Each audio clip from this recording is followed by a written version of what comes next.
The Y Curve with Phil Dobby and Roger Hearing. UK inflation is now in double digits, not the highest in the world by a long shot. I mean, look at Turkey where it's over 80%, but in the UK it's only going to get higher. So what can be done about it? Well, the Bank of England thinks the only thing that they can do is push up interest rates, maybe doubling them by next May. But doesn't that make the situation worse for those struggling to get by because it's heaping on extra mortgage costs? Hardly seems like an elegant solution, does it? So, well, this week, we, just me and Phil, are going to figure out how bad it's going to get.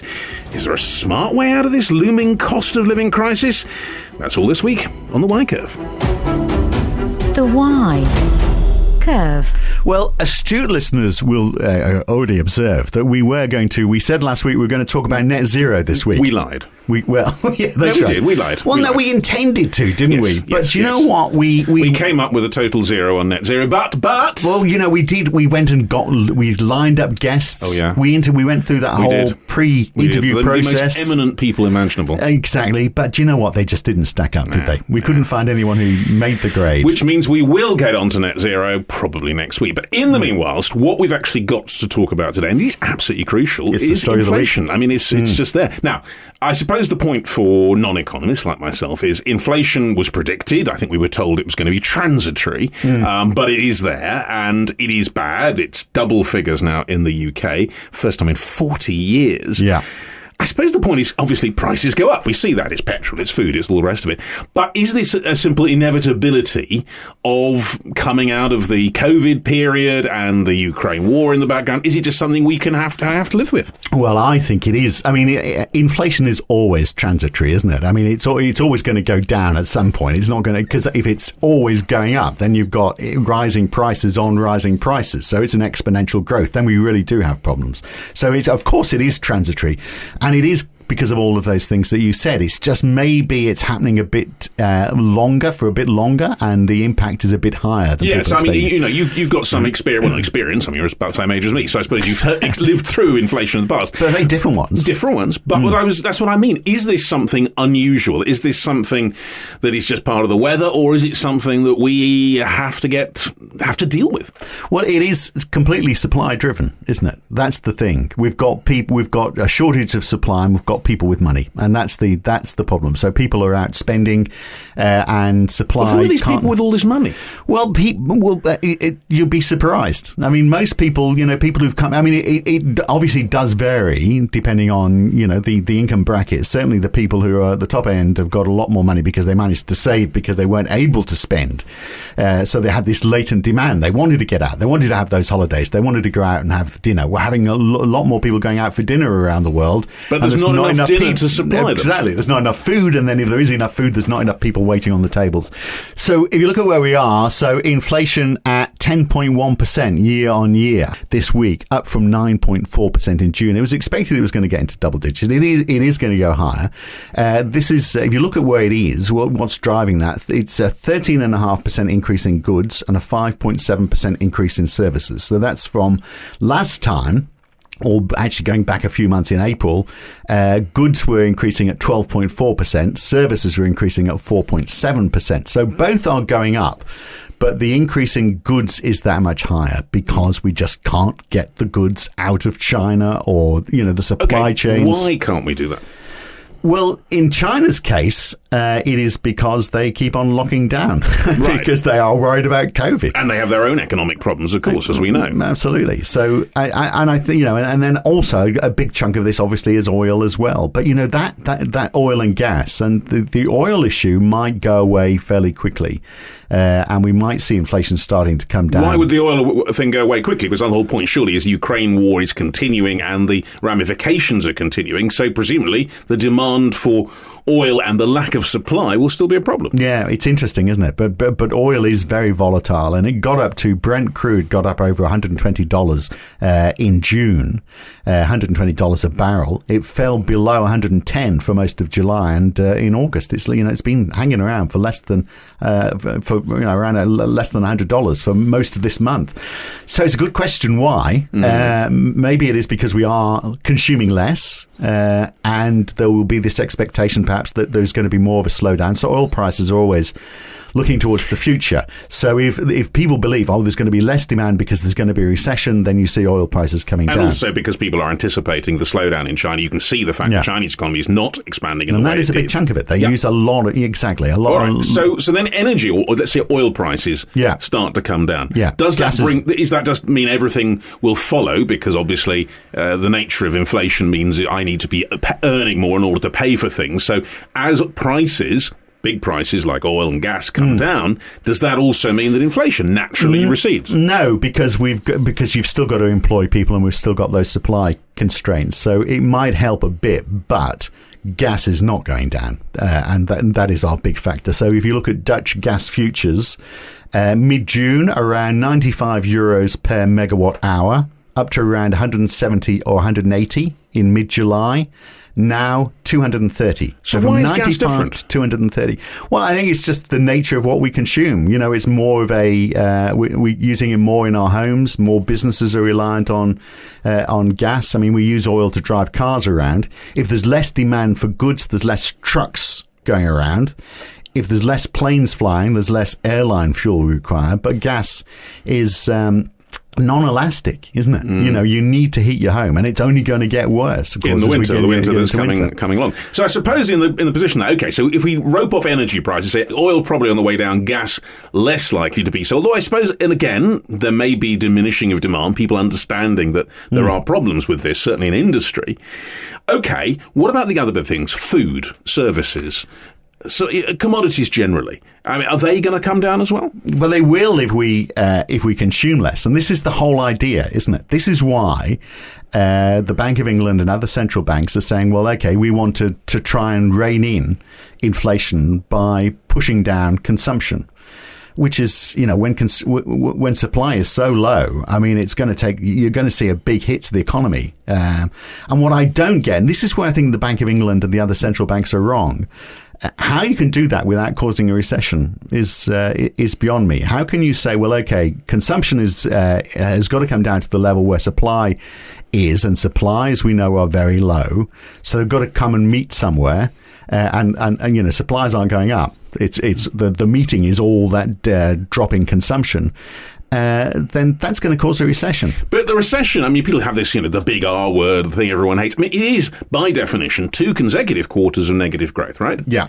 And if that's the case, inevitably, it's like slowing a car down, isn't it? There are going to be moments where you go slower. Yeah. It's not a massive, huge problem in and of itself. No, it's not. And that's a technical recession. And in theory, that would mean the United States is technically in a recession. Well, they do it differently. They do their estimates rather differently. Well, but also, it's the question about, can you have a recession when you've got so many people in work? I mean, that is what is so different this time. Yeah, because we should make that point that actually the labour market is very tight. Yeah. There is not a problem. Yeah. I mean, the latest figures from the US suggest that the consumer is actually fine. I mean, the Walmarts and the biggest retail company in the world by some measure is doing okay. Yeah. People are buying apparently cheaper things, but they are buying. Well, that's why Walmart. So you can there's a multitude of numbers around right now. So Walmart's doing really well in the retail sector in the US because they sell cheap stuff. So people who might have been shopping elsewhere are now going to Walmart. So but they are buying. But they are buying, but from Walmart. But retail is holding up in the United States. Here, we're holding up in absolute terms, but but the price of things is going up. So actually, in terms of volumes, they are down a little bit, but not a great deal. And in fact, and to me, the big sign is the number of people who are eating out. So if you look at the Open Table data, so they look at the bookings, and they've been tracking this for years and years and years. The number of people who are in the last few weeks eating out in the UK, or booking anyway, and people might be booking more now because they could just walk in before. Yeah. So there's a caveat behind this. But in the last few weeks, 25 to 30% higher than in the same period or the month just before the pandemic. 25 to 30% higher. So that's over the pre-pandemic, so we're not talking about pandemic issues. No. It's actually a material change. So we are eating out more than we were before the pandemic struck. Okay. And yet, supposedly we're struggling. We're all finding it hard to get by. So that in Australia, by the way, it's 120 to 130% higher than before the pandemic. They've just gone, Yeah, but they had a mad lockdown for a very, very, very long time. Exactly, yeah. It's a sanity check for them, isn't it? And, and they've got an interest rate there at 1.85%, and that's rising. It's likely to go up another 50 basis points. So, you look at places like, and it's a similar story in New Zealand where they are just hiking up rates, and yet consumption is not going down. And, people seem to be resilient. We're spending more. We might be buying less, but we're spending more in total. But are we earning more? I mean, one of the big things in all this is the wages prices spiral. And we've heard, lots of politicians referring to this. And I remember in the 70s and early 80s, it was a big thing. If earnings go up to match rising prices, it becomes a never-ending repetition process that drives inflation. Yeah. Now, if that is the case, then we are moving into that, because it's certainly going to be a summer and early autumn of strikes here. Industrial action already affecting the railways, possibly hospitals, all kinds of things. People want more money for what they do. Yeah, well, and that's why we've got Mick Lynch not accepting that 8% offer for his railway workers, because inflation, it's probably going to be 13%. And that offer of 8% is over several years. So if you look at the compound effect of that, so it might be 13% now, maybe it averages 6% next year. So say, take the 10% where we are now, and it's going to be 13, but then maybe it slows down to 16. If you just said 10 plus 6 over a couple of years, the compounded effect of that is 17%, if you get what I mean. Yeah, so is there any way out of that? 8% versus 17 is not a good deal, is it? Yeah. Well, this... it's a real problem, isn't it? And I wonder whether you actually just have to let it see its way through. We are going to reach a new plateau, aren't we? If you've got, and that's the thing about inflation, it peaks and then it slows down, and then it hopefully goes to a crawl. Always, it always works that way. Well, it always has, isn't it? Except in certain parts of the world where there's not very much financial control. But assuming that we get it right, so you reach a new plateau, and then everybody goes, everything is much more expensive than it used to be, but my wages are more than they used to be. So the cost of living's gone higher, but actually materially not really much better or worse off. What about those who've got savings, though? I mean, people are living off different things. People who've put away money. Retirement is an obvious one, I guess. Yeah. The value of that money doesn't go up at the same time, does it? But and that's where central banks putting up interest rates are going to help, of course. But yes, you're right. But I mean, that's been the way since the 80s, hasn't it? There's hardly any incentive to save, all the incentive. And this is why we've racked up so much private debt, in the whole of the Western world, because the incentive is for you to be out there spending money that you don't have. Because it engineers a move in the economy in an upward direction, which in theory brings back, through trickle-down or whatever you want to say, the money to everyone anyway. No, I love the faith you have in trickle-down. You don't believe it? Well, no, I certainly not, because, I mean, it's, look at how we're going to come out of this crisis, right? I mean, because this is the big danger. We reach that new plateau, and the people who've got money have still got money, and the people, so the people who are struggling to keep their wages up with the level of inflation don't succeed in that. Mick Lynch is unsuccessful in getting, because he, as I just said, in reality, that 8% should really be 17 or 18% over 2 years. He's not going to get that. So all his railway workers are going to be behind where they were. So we come out of this with a bigger wealth divide than we went into it. And that is always the problem. What about public sector workers? Because the point there, it's one thing if you are a commercial firm paying commercial salaries, but when you get into the public sector, the tax take isn't necessarily, perhaps it is, I suppose, if it's if people's if prices are going up, tax receipts go up as well, I would assume, in line with that. So perhaps it is consistent to keep public sector wages going in line. Well, yeah, but we're not, are we? And this is not the levelling up agenda. If you look at average wages... Speaking of previous podcasts. Exactly. Please refer back. But Q2 in the UK, wages grew by 5.1% year on year, so quite a lot lower than the inflation rate that we're seeing today. But if you look at the private sector, it's 5.9%. Public sector wages grew by 1.8%. Nothing at all. Go back a few months, in fact, private sector wages are actually increasing at 10.5%. I mean, they peaked at that level. But obviously the government is there trying to keep those public sector wages down because they are worried about the government. Well, they want to lead by example as well.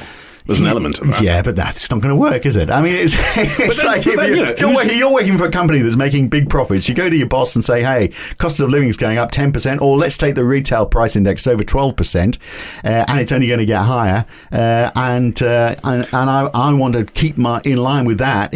Otherwise, I'm going to get a job somewhere else. And your boss goes, oh yeah, but think about the nurses. You're just going to go, I'm not a nurse.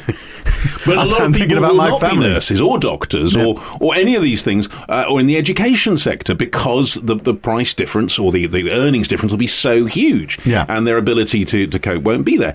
But I suppose the point is government, I mean, we know there's a huge reluctance, particularly with the Conservative government, to see much in the way of public sector wage increases, but it's unavoidable, isn't it? And that then, I suppose, plays havoc with the public finances unless the tax take is equally enlarged along with inflation. Well, look at how much money, how much debt has been accrued by the government over the last couple of years, and where we are now is perhaps the real crisis. But that debt diminishes in real terms with inflation. Yeah, but then the payment on it back on bonds goes up as you see interest rates rise. So that gets us back to the question about whether the central banks are doing the right thing, because what are they? I mean, because the traditional thing is you put up interest rates. People, therefore, are less inclined to spend, more inclined to save. That then addresses inflation. Yeah. Does it actually work? Well, it doesn't work when there's. I mean, it might do at other times, but when the issue is, and they still think it is. I mean, they are very. If you look at the Bank of England statement that they put out a couple of days ago, when the inflation numbers came out, they're saying, monetary policy. The theory is, interest rates go up, you're encouraged to save, your borrowing money becomes more expensive, so people spend less on goods and services, and prices come down. That's the way they see it. But they have to spend a lot less on goods and services to get prices down to the point where we're actually matching demand with the supply that we're seeing, which is still not kicking in. I mean, that is the thing. There's not enough goods and services, or there's not in the service sector, there's not enough people to meet the demand. So if we have to go right down to the level where we're matching supply, and we're going to do that by pushing up interest rates, with the downside that means businesses that want to come out of this whole thing by borrowing to expand as the economy starts to grow have to pay more to borrow that money. But we're still talking about people with mortgages that are struggling to get by with the cost of living. Interest rates, relatively speaking. I mean, you and I can remember a time when interest rates... They're going to double by... We are going to be at 3.5% or 4% I remember when they were 12, 13, 14%. Yeah, but you see, but you have borrowed a lot more. When they were back then, the multiple on your house as a proportion of your income was probably 2.5 times. Now it's we have borrowed so much more. If you look at the reality, the percentage of your income. So you're saying society can't really take very high interest rates. No. I mean, in fact, this is going to be a real test as to whether if it gets up to 4%, whether we can take that. I think it could be quite catastrophic. I think a lot of people are very worried about it, and that's when you start hearing people talking about recession, because how much of that is going to be people who find that their mortgage repayments are just shoot up. I mean, I'm a little bit untypical in that I've bought a house that I can't really afford too late in my life, and I had to get a short mortgage because the bank was worried that I might die before I paid it off. A lot of insights here into your life, just learning them up. If I negotiated a mortgage tail end of last year. If I negotiated that mortgage now, it would cost me between £700 and £900 more per month. To pay for that mortgage, and that's before we see even more subsequent increases. So I'm in a situation where I go, well, I hope it all sorted. I've got a 5-year mortgage sorted out. I hope it all sorts itself out before I get there. Make sure and buy all the merchandise associated with our podcast, because Phil's family won't eat if you don't. Yeah. I mean, but I suppose what we're lining up is the problems, and we're lining up the fact that the solutions don't seem to be much of a solution. Yeah. So what else is there out there? I mean, I suppose let's do a bit of blue sky thinking. I mean, I remember back in the 70s we had price controls of a kind, and that is something that exists, with price and wage controls, in fact. Yeah. I mean, that was anathema for the last 50 years, but is that the kind of things we're going to have to start thinking about again? Well, do you remember we had Callum Pickering back in June? We did. And we were talking about, what should central banks be doing? And his take was basically they should do nothing. And it's fairly similar to the guy we had on when we were talking about gas supplies in Europe as well. To what extent should you let the market run its course but then look after the people who can't afford to, who are going to get stung by it. So should central banks do anything, or should central banks do nothing? If central banks did nothing, prices would go up even more. People would spend less, not because interest rates have gone up, so their mortgage wouldn't shoot up. And I'm bound to say this because I've got a hefty mortgage. Did I mention that? Yeah. But, people would spend less because prices are going up. So that would push demand down for those things that are increasing in price the most. We might shift our behavior. We might use, if we find that we solve the issue about getting people serving in restaurants, we might eat out more, rather than spending money on holidays, for example. But you're talking about a particular sector of the population. There is another sector of the population that is so close to the bread side. I know, and that's it. So then it's not going to work. No, that's where you need a fiscal approach, which is nothing to do with the central bank. That's where the government has to come and say, well, okay, we need to subsidise these people. We need to help them out. And you don't do that by, and this is the problem, by the approaches being taken by both our potential prime ministers. They're talking about cutting tax in one way or another for everybody. If you do that, then everybody's got a bit more money in their pocket, which instantly disappears because, of course, they just push up inflation even more. But if you target it and say, well, okay, here are the people who really can't afford, energy prices have quadrupled, perhaps. Well, let's pay for those people. Everyone else will have to cope with the fact that energy has increased so much. Quadruple might be a bit extreme, but you might have thought, but actually looking at the numbers lately, perhaps not. And so they, so wealthy people then start to say, my goodness, actually it is getting a bit pricey now. I think I might start turning lights out. I might drive less. Which then brings the price down for everyone, theoretically. Exactly. Well, it reduces demand of something, for which we don't have the supply. Yeah, but I can't see that situation in which, a chunk of the population is effectively on day-to-day life support by the government. Yeah. On a length of long time. But, it's already true, but a much bigger proportion is what you're talking about, and in a much bigger way. For a period. But because you look at the alternatives being put by Rishi and Liz, first name terms. Liz wants to cut taxes. She wants to scrap the rise in national insurance. What good's that going to do? Because, very low-income households. I think, Rishi Sunak's made this point quite well. Those low-income households don't pay any national insurance anyway. Tax isn't an issue. And suspending green levies on energy bills. So that brings energy bills down for everybody. So you go, it's not mildly. But even if it was significantly, you'd be there saying, okay, I'll just use more energy now because it's got cheaper. So, but as you say, mildly, it makes no difference.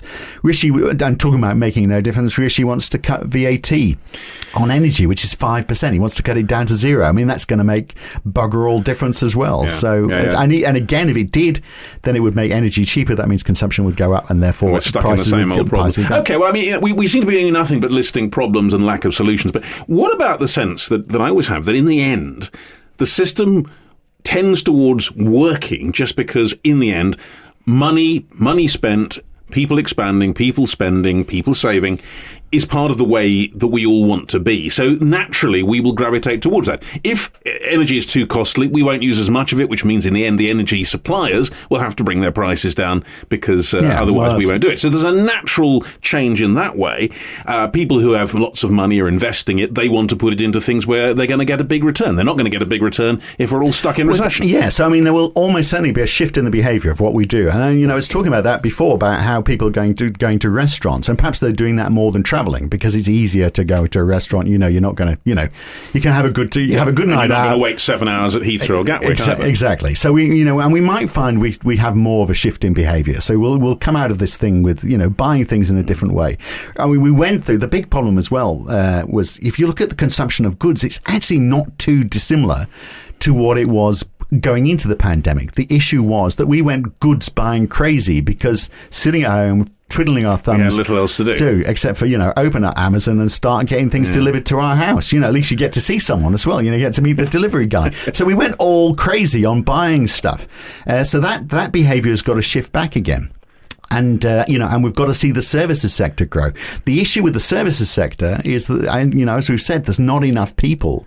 And we need, and the UK has got the problem that, we've got a lot of economically inactive people, which is very interesting. Yeah. People who gave up, in some sense, decided they wanted to opt out of it all during the pandemic, possibly, and haven't gone back.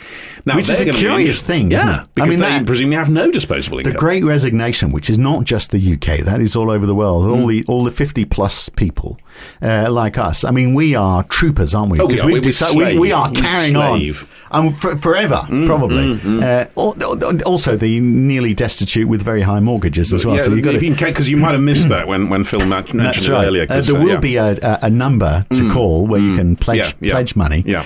But I know that there's a lot of people who are considerably worse off. I'm not sure where we're going on this. We I think what we're going is saying, look, there's a clear massive problem of inflation. Yeah. There is clearly a massive problem of a section of society that cannot be expected to deal with that. Yeah. And then the question is, does the system have this self-righting element in it that people seem to think it will? Stand back and wait for the system to put itself back in position. Yeah, but is that the most logical way forward? No, because yes, if we're happy for people to die, they've made it through COVID and then they die because they freeze to death. I mean, you need to step in and support those people who can't afford to heat their homes. There's an energy crisis. There's food prices are skyrocketing as well. So it needs to be support. But from where? From the government. Right. I mean, it can only come from... The public finances are in a mess. We know that. Yeah, well... So they're just going to get in a worse mess. Yeah, well, I mean, and there's a whole separate discussion about what the impact is if the government spends more money. But if the government is spending more money, is it, arguably putting more money into the economy? I mean, the central banks are talking about tightening their balance sheets. So, they've been expanding their balance sheets. So, in effect, through QE, the government has been overspending. Yeah. Central banks have been buying up those bonds. Now they're getting rid of them. But they're a bit worried about doing, aren't they? Because they tried to do it just before the pandemic. And we started to see the economy looking pretty sick when they did that. So, the question, it's a question. Nobody knows the answer to this. Central banks don't know. So, if they actually went the other way and said, oh, well, actually, it's time for QE 3 or 4 or 6 or whatever we're up to get us through this crisis, which is potentially worse than the COVID crisis in terms of the impact it's going to have on low-income households. Maybe they need to do more of that. I mean, and then on the other side, we need to get back the growth in those areas which are not fuel related. And a lot of that is labour related. And if you look at the number of visas and permits granted in the UK in the year ending March 2022, it was about 1.6 million. Before the pandemic, it was about double that. So we need to get more people in. Now, it might be because they don't want to come, because they don't feel they're welcome. There is that element, yes, with Brexit. But then it's not just Brexit, because all over the world we're having this issue with supply, labour shortages. Yeah. Supply of labour, supply of resources, it's very much the same. I mean, I think the conclusion in all this is we're saying is that the answers are not obvious, not to central banks, not to governments, not to people like us either. The problem is obvious.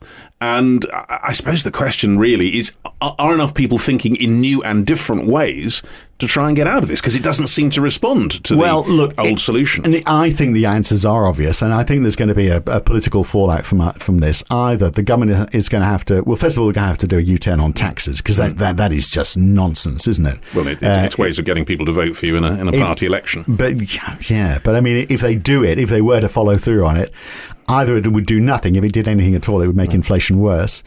Liz Truss is saying she wants this mandate, to change the mandate for the Bank of England. And I'm not quite sure because the Bank of England, it's already got a mandate for price stability. Price stability means stop inflation. It's already there in black and white. They're already working on it. Yeah. She's repeatedly said this. And she said the best way of dealing with inflation is monetary policy. This time round, I think that's wrong. And I'm sure if you had a quiet drink with the governor of the Bank of England and said, which we regularly do, I'm sure he was going to be a guest on this show, but they didn't meet the standard. I'm sure he'd be there saying, I just wish the government would be pumping more money in, because this can't be solved by monetary policy. So there we are. That's the answer. More money in from the government, because in the end, that's the only way to get this done, and the only way out of the hole we're in. Yeah, and I think in a year's time, I wonder how quickly the banks will be retreating on their interest rate rises. I mean, the markets are expecting that to happen, and they're split between those people who are saying it's going to come down because they fixed the problem, and those people going it's going to come down because it didn't work, and they've realised that. Either way, it's coming down. Either way. Perhaps that's a little bit of optimism to throw in at the end of this, which I hope has been a reasonably interesting trot around. We don't need guests, do we? No. Anyway, hopefully not a display of ignorance, but a display of some insight, perhaps, into one of the biggest problems that the country has. But tell us what you think, by the way. There will be people who vehemently disagree with what I've been saying just now. If you go to the website, there's a little microphone icon, and you can record your comments, so you can, be as loud and brash and abusive as you possibly can, because I'm used to dealing with those sort of people on the radio, and we'll put you on next week's podcast. There we are. There's a thought. Right. But that's it from this week's edition of The Y Curve. How did we do? The Y Curve.